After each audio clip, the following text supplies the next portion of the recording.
अस्सलामुअलैकुम दोस्तों, कैसे हैं आप सभी लोग। मैं आपका भरपूर स्वागत करती हूँ स्टडी धावक में। और दोस्तों, आज हम लोग देखने वाले हैं हड़प्पा सभ्यता की लिपि, जो आज तक हम पढ़ने में कामयाब नहीं हो पाए हैं। देखते हैं वो दिन कब आता है जब हम इसे पढ़ पाएंगे। खैर, तब तक के लिए तो वेट ही कर सकते हैं। साथ ही में आज हम लोग देखेंगे मोहरे मोहरे बाबा वर्ड आया है ये नाम, तो आपको कंफ्यूज होगा क्या चीज है ये, तो आज हम उसे भी क्लियर करेंगे। तो बिना देरी करते हुए शुरू करते हैं इतिहास की सच्चाई स्टडी धावक के साथ। और साथ ही स्टडी धावा को जल्दी से सब्सक्राइब कर दीजिए, वीडियो को शेयर कर दीजिए और लाइक भी कर दीजिए। चलिए देखते हैं हड़प्पा सभ्यता की लिपि।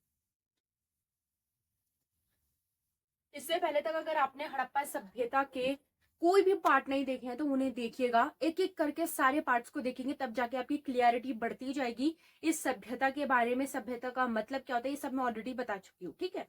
तो आज लिपि देखते हैं। सबसे पहले जो ये लिपि का मतलब क्या होता है। लिपि का मतलब होता है लिखने की एक कला। लिपि को हम लोग लिखने की कला कह सकते हैं, या भाषा का।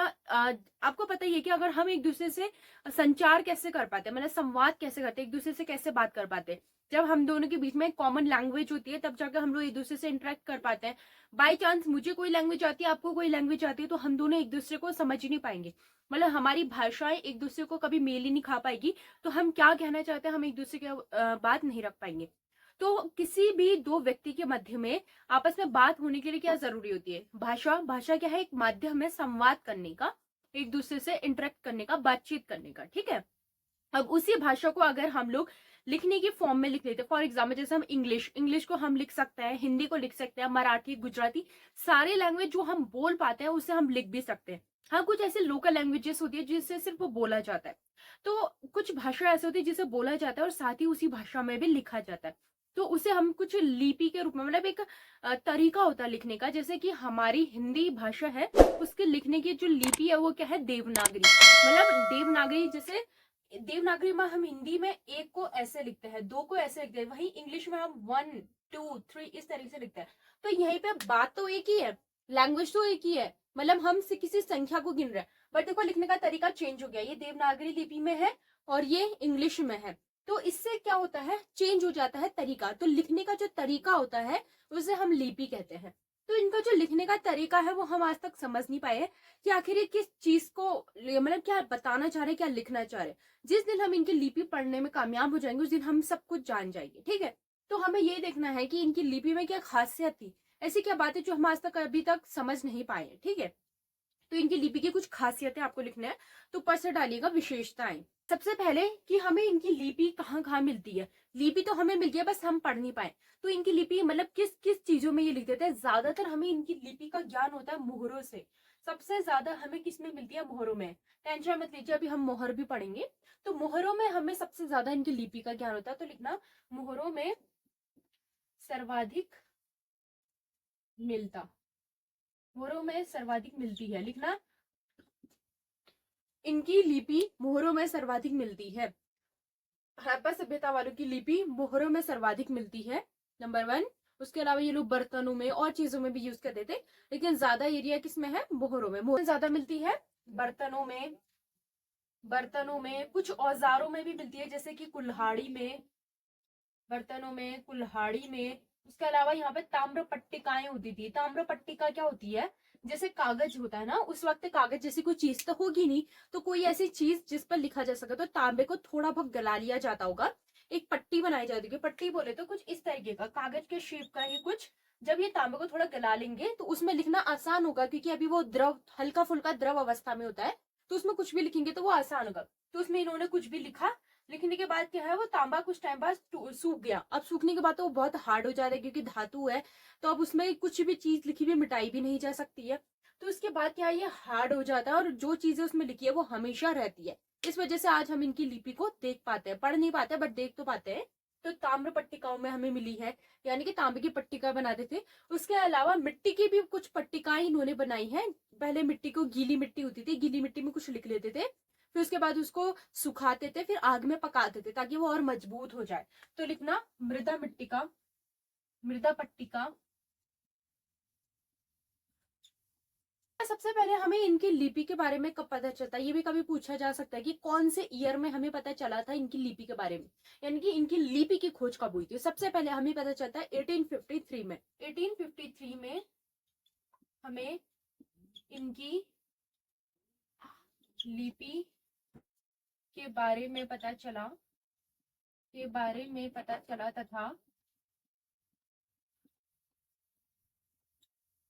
तथा 1923 तक पूर्णतया प्रकाश में आई। कहने का मतलब यह है कि हमें 1853 में हमें इनकी कुछ लिपि के चीजों के बारे में पता चला, और 1923 तक का हमने इनकी पूरी लिपि को इकट्ठा कर लिया। देखो, अगर आपको लिपि में कुछ 2-3 लाइनें मिलती हैं, 4-5 ताम्र पट्टिकाएं मिलती हैं, तो आप उसके आधार पर उनकी पूरी लिपि को नहीं समझ पाएंगे। जब हर एक शब्द, हर एक अक्षर आपको मिल जाएगा, तब जाकर एक पूरी लिपि बनेगी। जैसे फॉर एग्जाम्पल हिंदी में आपको 1 मिल गया, 2 मिल गया, 3 मिल गया, उसके अलावा कुछ प, स, क, अ, ऐसे कुछ शब्द मिल गए, सॉरी, ऐसे कुछ अक्षर मिल गए। इसके आधार पर आपकी लिपि कंप्लीट हो गई? नहीं, क्योंकि हम जानते हैं कि हमारे हिंदी में बहुत से अक्षर हैं, हिंदी में गिनतियां हैं, तो जब तक ये कंप्लीट नहीं होंगे तब तक हम लिपि के बारे में नहीं कह सकते। तो हमें 1853 में कुछ शब्द मिले होंगे, और 1923 में इनके सारे शब्द, सारे अक्षर हमें पता चल गए थे। उसके बाद जाके हमें इनकी लिपि पूर्णतया पता चली। ठीक है, इतना आप समझ के अब नेक्स्ट पॉइंट देखते हैं क्या है। पहले इसे लिख लीजिए, वरना मैं पहले आप इसे लिख लीजिए या फिर स्क्रीनशॉट लीजिए जल्दी से।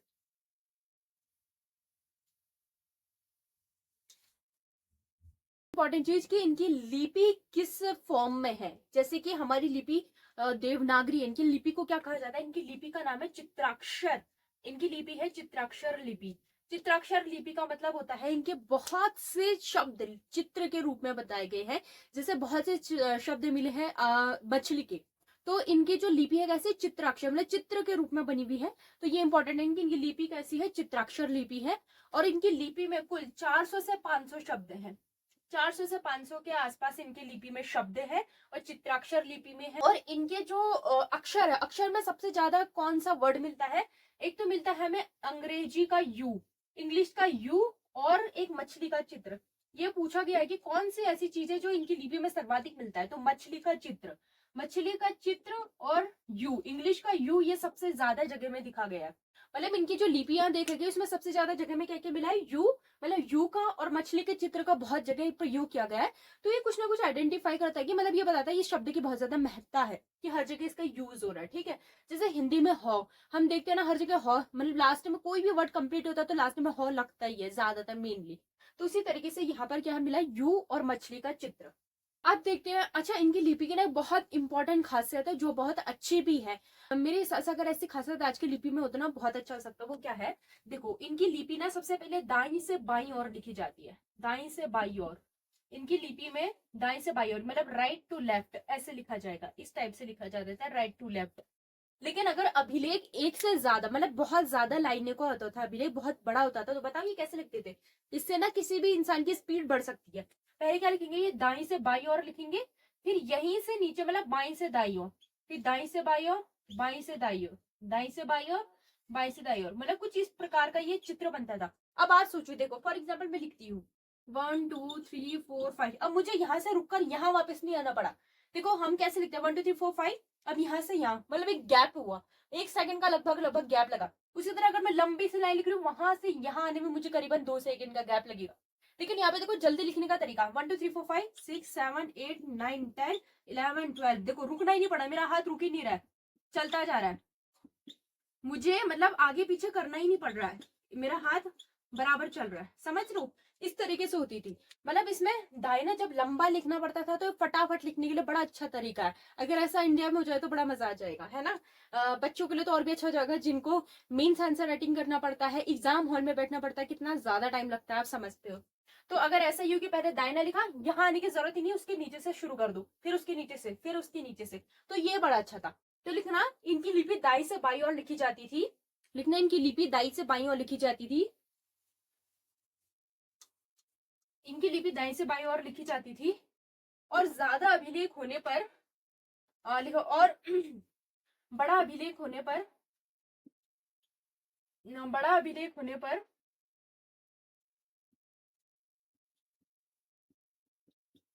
पहली पंक्ति दाईं से बाईं ओर, पहली पंक्ति दाईं से बाईं ओर,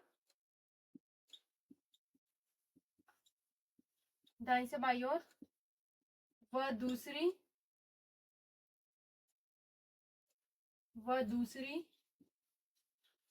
बाएं से दाएं ओर,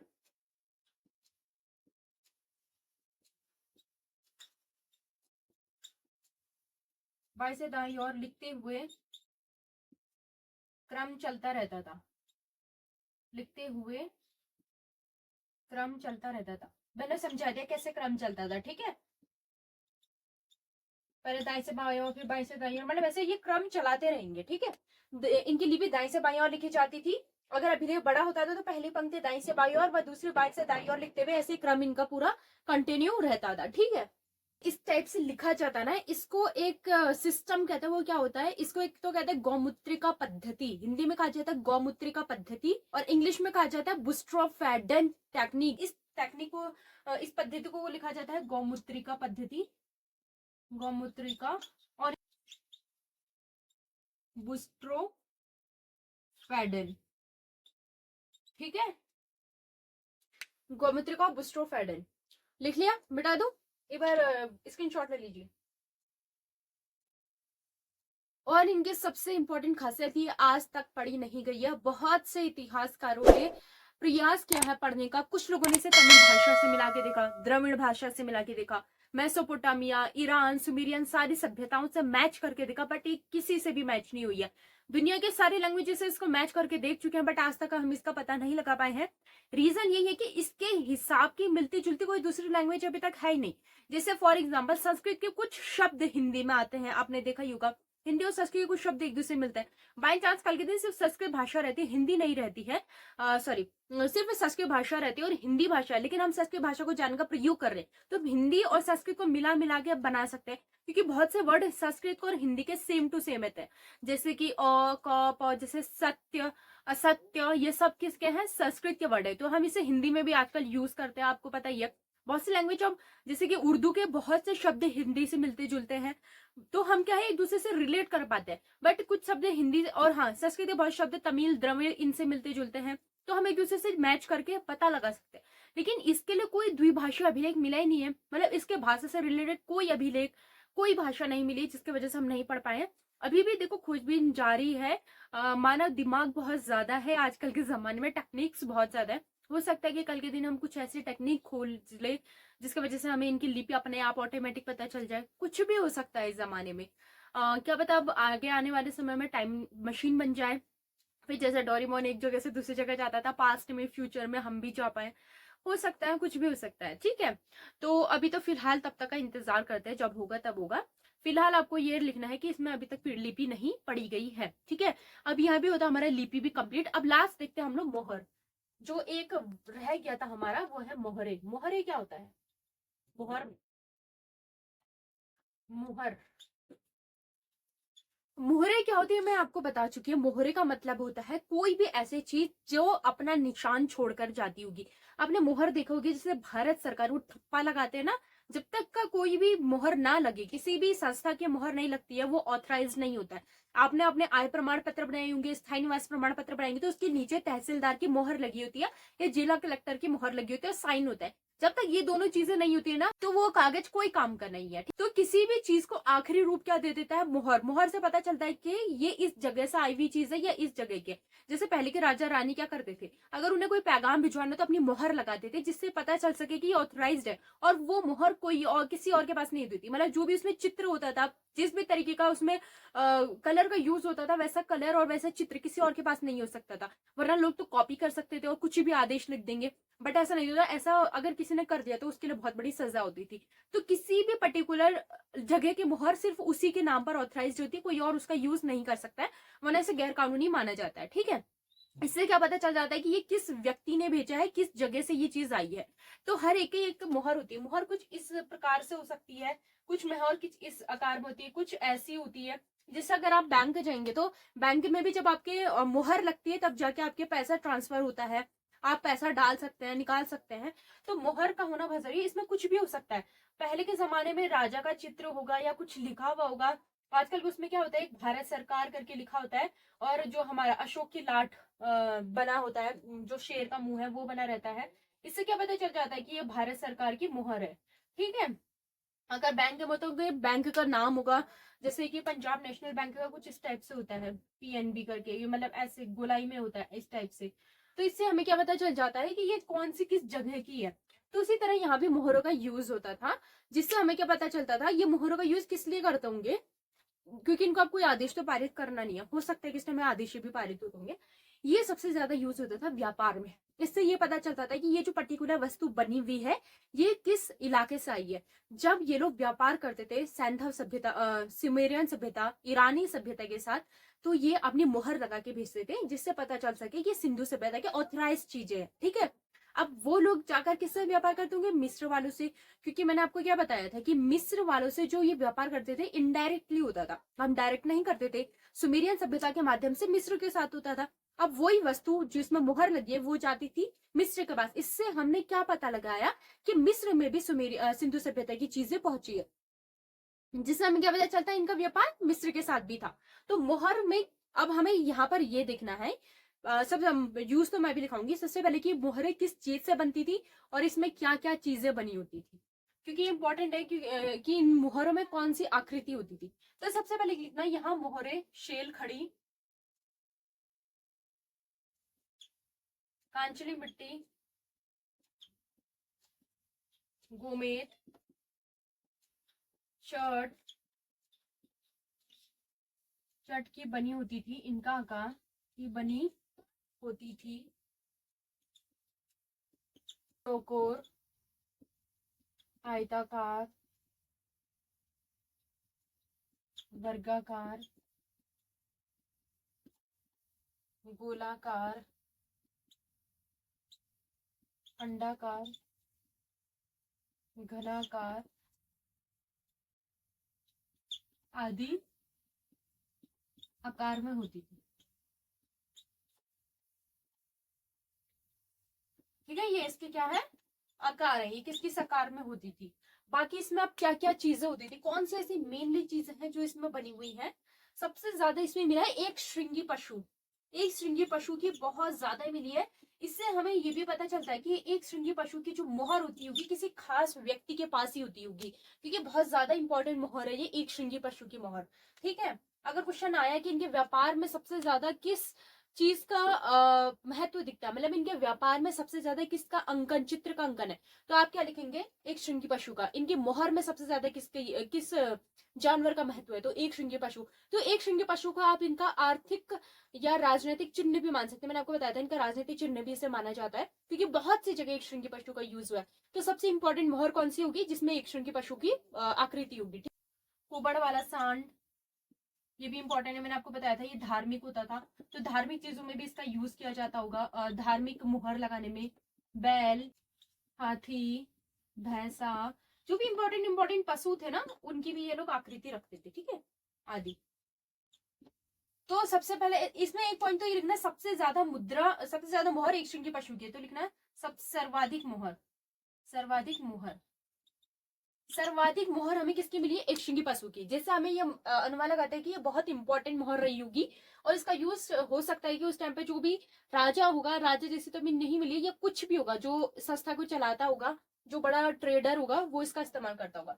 और दूसरा, हालांकि हमें सबसे ज्यादा एक श्रृंगी पशु की मिली है, लेकिन जो खूबसूरती है, डिजाइनिंग सबसे अच्छी मिली है कुबड़ा वाले सांड की। तो लिखना, इसमें लिखना कला की दृष्टि से सबसे उत्कृष्ट, कला की दृष्टि से, कला की दृष्टि से सर्वाधिक उत्कृष्ट, मतलब कला की दृष्टि से सबसे खूबसूरत कौन सी है, कुबड़ वाले सांड की। स्क्रीनशॉट ले लीजिए।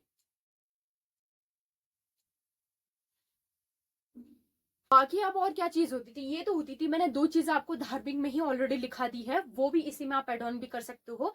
कि मैंने आपको बताया था कि एक पद्मासन मुद्रा में एक व्यक्ति को दिखाया गया है जिसके तीन सर है त्रिमुख में, उसके दाई और हाथी भैंसा है, और बाई और में गैंडा वगैरह है, नीचे हिरण है और अभिलेख है। तो ये मोहर किसकी बनी जाती है, पशुपति शिव की मानी जाती है। ये भी मैंने लिखा है, ये मोहर में बना हुआ है। ये चित्र आपको ना अभी गूगल में मिल जाएगा, एक बार सर्च करेंगे तो मोहर में बना हुआ है, उसके चारों तरफ जानवर वगैरह दिखाए गए हैं। एक मोहर बताई गई है जिसमें एक स्त्री के गर्भ से पौधा निकलता हुआ दिखाई दिया जा रहा है। तो ये बहुत सी जो मैंने आपको धार्मिक में ऑलरेडी लिखा दिया है, ये सब किस में बनी है, मोहरों में बने। कुछ धार्मिक चिन्ह बनाए गए हैं, कुछ ऐसे स्त्रियों की चिन्ह बनाए गए हैं, पुरुष बनाए गए हैं, वहां के कुछ समाज की कुछ झलकियां वगैरह दिखाई गई है, जिससे हम उनके सामाजिक धार्मिक स्थिति का भी पता लगा सकते हैं। तो मोहरों से हमें किसकी चीज का ज्ञान होता है, तो लिखना मोहरों का महत्व में लिखना, इससे हमें इनके इससे हमें इनके आंतरिक व बाहरी व्यापार का पता चलता है। देखो जब हमें इनकी मोहर सुमेरियन सभ्यता वालों के साथ इजिप्ट वाली सभ्यता के पास में पता चली, तभी तो पता चला कि इनका व्यापार उनसे भी होता था, व्यापार का पता चलता है। मिस्र में जब हमें इनकी वस्तुएं इनकी मोहर मिली, तभी तो हम पक्का कंफर्म कर पाए कि हाँ इनकी मोहरें वहां भी इनकी वस्तुएं वहां भी जाती थी। अगर हम सिर्फ वस्तुएं कहते तो वस्तुओं के आधार पर हो सकता है कि वैसी वस्तुएं वो भी बनाना जानते हो सकता है कि उनकी ओरिजिनेट हो। लेकिन जब हमें मोहर मिल गई तो अभी पक्का हो गया ना कि ये इजिप्ट, अब तो पक्का हो गया ना कि ये सिंधु सभ्यता की, क्योंकि ऐसी मोहर सिर्फ सिंधु सभ्यता में मिलती है। तो मोहर के माध्यम से हमें क्या पता चला कि इनका आंतरिक और बाहरी व्यापार के बारे में, किस किस से इनका व्यापार होता था।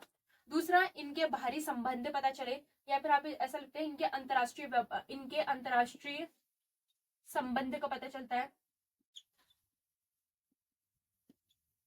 संबंध या व्यापार का पता चलता है।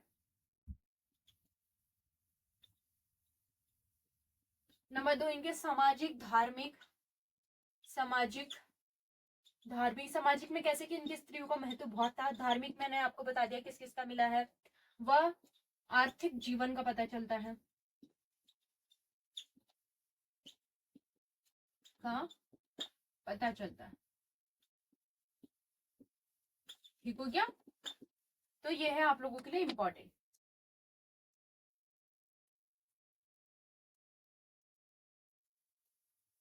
इसे एक बार स्क्रीनशॉट ले लीजिए,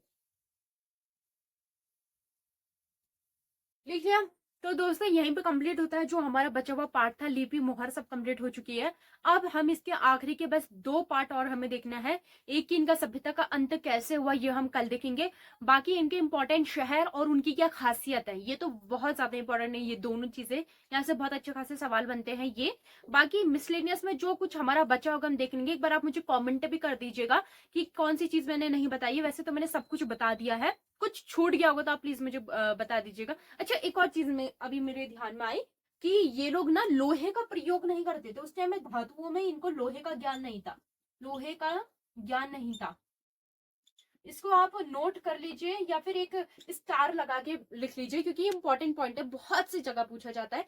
3 ऐसी चीजें जिनका इनको ज्ञान नहीं था, लोहे का, गाय का, घोड़े का। लोहे का, गाय का, घोड़े का, ये तीनों चीजों के बारे में हमें कुछ पता नहीं चलता है। लोहे का तो खासकर इन्हें कोई ज्ञान नहीं था, ये भी एक इंपॉर्टेंट पॉइंट है, ये मैं कल और बता दूंगी।